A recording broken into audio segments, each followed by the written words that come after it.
Hi everyone, my name is Hanumat Silodi and welcome to my YouTube channel. दोस्तों, आज की इस वीडियो में हम बात करेंगे नेट जेआरएफ क्या होता है, क्योंकि रिसेंटली अभी नेट जेआरएफ के जो है फॉर्म आ चुके हैं और 29 तारीख तक जो है आप सभी लोग जो है फॉर्म फिलअप कर सकते हैं।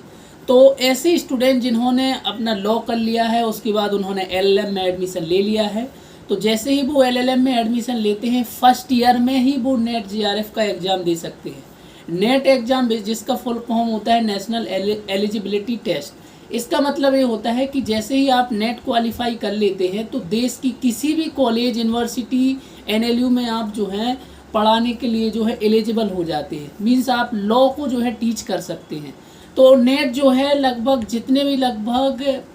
50 से 60 सब्जेक्ट हैं जिनमें जो है आप नेट का जो है एग्ज़ाम दे सकते हैं।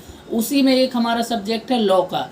तो ऐसे स्टूडेंट जो कि जुडिशरी में नहीं जाना चाहते, लिटिगेशन नहीं करना चाहते, उनको टीचिंग में मज़ा आता है, बच्चों को नई नई चीज़ें सिखाने में मज़ा आता है और वो टीचिंग को एंजॉय करते हैं और टीचिंग को एज अ प्रोफेशन जो है वो करना चाहते हैं, तो नेट जेआरएफ उनके लिए बेस्ट प्रोफेशन है। आप एलएलएम के फर्स्ट ईयर में ही जो है नेट एग्ज़ाम जो है क्वालिफाई कर सकते हैं। कई ऐसे स्टूडेंट जो है मैंने देखे जो कि एलएलएम करते करते उन्होंने नेट क्वालिफाई किया है। तो सबसे पहले आप करें, जैसे ही आप जो है एडमिशन लेते हैं तो आप जो है नेट का सिलेबस देखें। इसमें 2 एग्ज़ाम होते हैं, फर्स्ट पेपर और सेकंड पेपर। फर्स्ट पेपर जो है वो बहुत ही डिफरेंट होता है। उसमें टीचिंग एप्टीट्यूड, रिसर्च मैथोलॉजी और भी लगभग 10 जो है यूनिट्स उसमें होते हैं।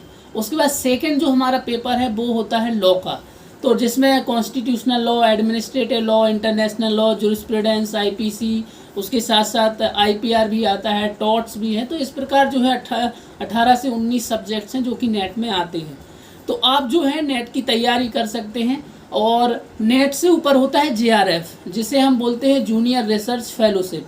मीन्स अगर आपके 300 में से 200 मार्क्स आते हैं तो आपका जेआरएफ जो है लगभग हो जाता है।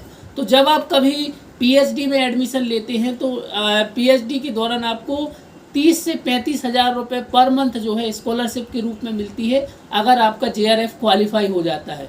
वहीं अगर नेट क्वालिफाई होता है तो 7 से 8 हज़ार, 10 हज़ार या 12 हज़ार रुपये जो है आपको रिसर्च के दौरान जो है हर मंथ मिलते हैं।